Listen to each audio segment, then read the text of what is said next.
కన్నులతో నేను చిన్నోడిలా కలగలిసిన ఎగసిన బిగిసిన కథ ఇది ప్రేమ ప్రేమ తిరిగొచ్చే తీయగా ఇది ప్రేమ ప్రేమ ఎదురొచ్చే హాయిగా ఇది మనసును తడిపిన క్షణము కదా ఆ ఆ ఆ ఆ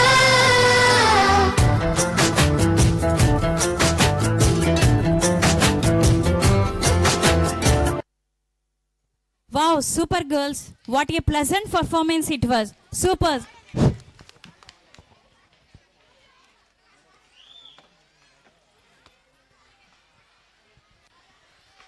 Good evening to you all.